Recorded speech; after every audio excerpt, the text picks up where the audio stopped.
মনে পড়ে স্কুল জীবনের কথা। মা বাবার পর যে মানুষটাকে ভীষণভাবে আঁকড়ে ধরেছিলাম তিনি আমার মাস্টার মশাই।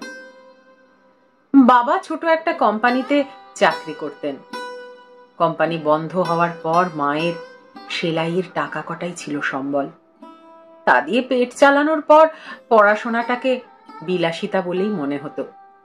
হয়তো ছেড়েও দিতাম। তখন ক্লাস 9। মনস্থির করলাম আজই শেষ, আর স্কুলে আসবো না।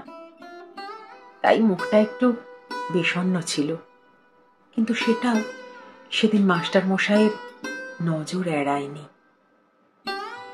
পড়াশোনায় খুব একদম ভালো না হলেও পড়াশোনা আমার কাছে সকলের মতোই একটা পছন্দের অধ্যায় ছিল।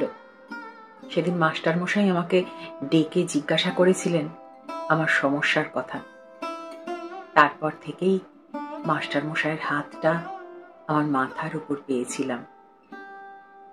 যেদিন বাবা হাসপাতালে মৃত্যুর সঙ্গে লড়াই করছিলেন, সেদিনও মাঝরাতে মাস্টার মশাইয়েরই ফোন এসেছিল বারবার। বাবা চলে যাবার পর পড়াশোনাটা আমার কাছে আরো প্রয়োজনীয় হয়ে উঠেছিল। সেদিনও পাশে ছিলেন শুধু মাস্টার মশাই। আজ চাকরি সূত্রে বাইরে থাকি। মা আমাদের আগের বাড়িতেই আছেন।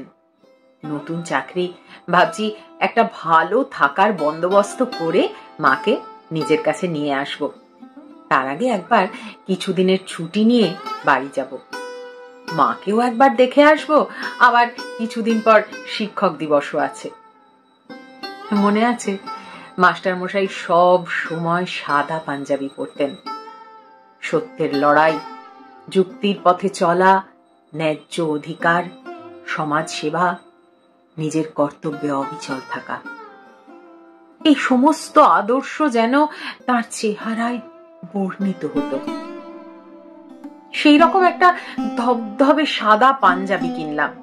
তার সঙ্গে একটা চিঠিতে তার প্রতি আমার অন্ধ কৃতজ্ঞতার কথা লিখলাম। হয়তো সামনে দাঁড়িয়ে কখনোই এত কথা বলতে পারতাম না, সংকোচ হতো।